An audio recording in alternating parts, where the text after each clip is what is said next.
Hello and welcome to the show. We've got some pretty big news, including plenty of signings, renewals on contracts, and even more. So stick around to the end. There's a hell of a lot of stories in this one. There is plenty of Leeds United news today. But first, subscribe. It's always much appreciated. Ta.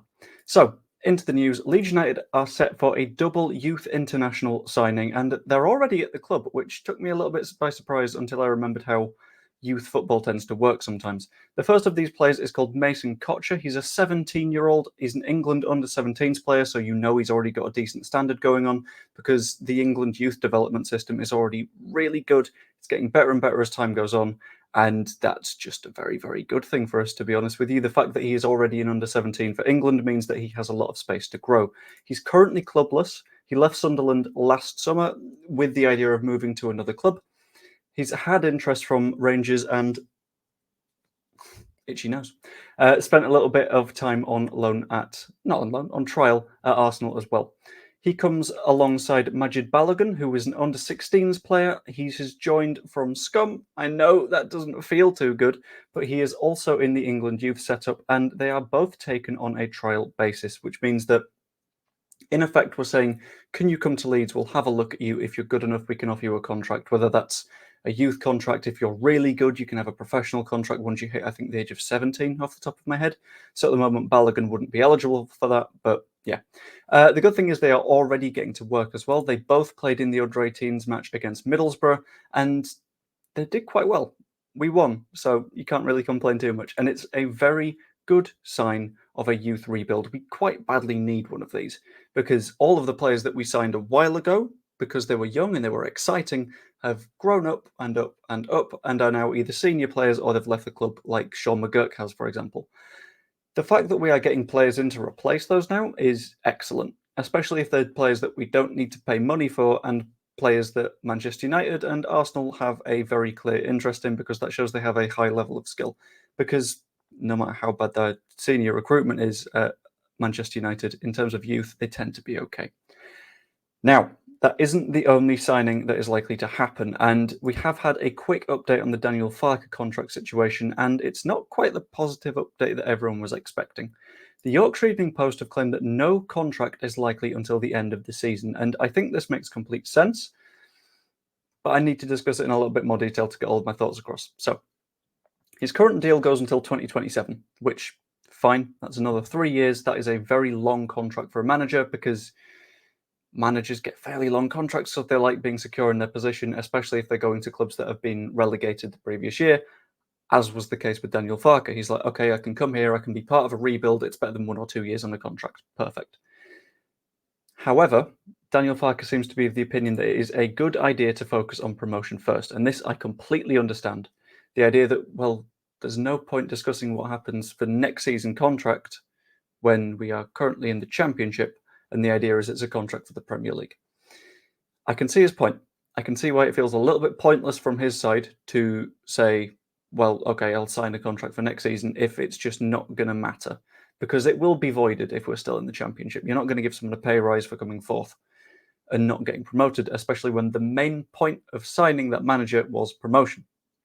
However, I do think that this is still a good thing from the side of the 49ers. It's a fairly reasonable plan to get the basic structure of a contract in place ahead of time.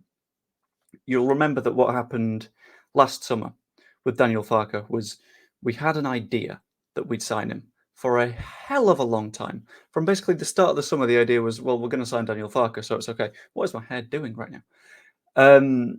So we basically said, okay, that's fine, let's start recruiting. But we couldn't start recruiting because we weren't allowed to show Daniel Farke having any influence, because technically that's the manager doing his job without being paid for it, and the EFL don't like that. So we just sat there and sat there and sat there and sat there, and we ended up way behind. And the first month of the season was a disaster. And if we had been able to actually do good in that month, maybe we'd be alongside Leicester right now, but we weren't able to. And this is why I think the 49ers trying to get this at least discussed early on, very good idea. It means that there is a sort of framework in place that we can just sign when it comes to it, and it speeds things up a little bit. But on the subject of contracts, we're not just talking about Daniel Farke's at the moment. His won't be the only one that is discussed in the summer if we go up. And there has been more discussion around contracts and players signing new ones and that sort of stuff. And there are apparently many players set to be re-signed in the event that we get promoted to the Premier League. There is one that is reportedly happening either way. Nonto, as was discussed a couple of weeks ago, is already in discussions for a new contract. That is fantastic for us. Nonto is finally showing his form again. He's showing why he is an Italy international, their youngest ever goal scorer, and he's just doing bits in the Championship. I saw a comment earlier on the r/soccer subreddit. They couldn't have football because of the NFL. And it was someone that was like a fan of some Serie A club, and they were like, why is it Italy's best attacking talent playing in the Championship? And I'll take that. I'll take that all day long. But Nonto being in discussions for a new contract isn't the only one. We know that Nonto is potentially signing to get a release clause in his deal because he doesn't have one at the moment, probably also looking for a pay rise because he's apparently not on very much. But I think the idea is to secure as many futures as possible. And I think we can expect renewals for a lot of players, including Crescencio Somerville, Dan James, Illan Meslier, and Patrick Bamford, alongside the existing Nonto one, alongside the Daniel Farke one. And this is because they just have 2 years left on their deals. This is basic football stuff. There are sources on this, various sources from all over the shop, such as like various tier 2s, tier 3s. But if you've got 2 years on your deal, that means you are only 12 months away from having 1 year left on your deal. And then when you've got 6 months left, clubs can approach you for a free transfer, which is bad for us.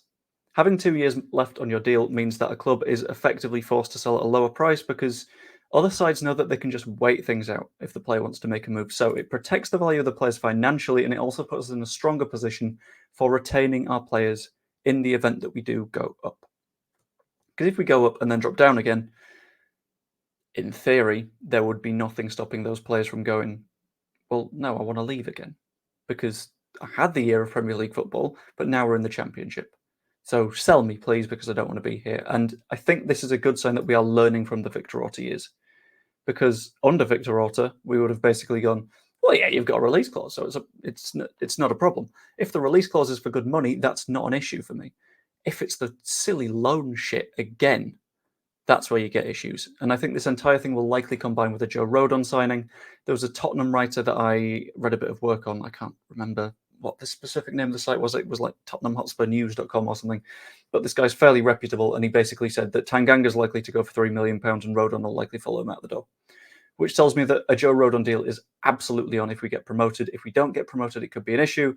This is all fairly reliant on Premier League football, which I think is a little bit of a risk, but we can't really help that. These players are Premier League standard, and if we unfortunately don't get promoted, we'll need to accept that reality. But ultimately, I want to know what you think. Let me know in the comments down below. Like the video if you have enjoyed, and subscribe. You could even become a channel member, something like, I think, $1.49 a month or something at the cheapest tier. I've tried to keep it as low as I can. But if you don't fancy it, that's also fine. I hope you enjoyed. Like, subscribe, all that stuff, and I will see you later. You know, I'm considering calling this series like Morning Leeds because it's like Leeds news in the morning, but it's also Morning Leeds. It's just, let me know what you think.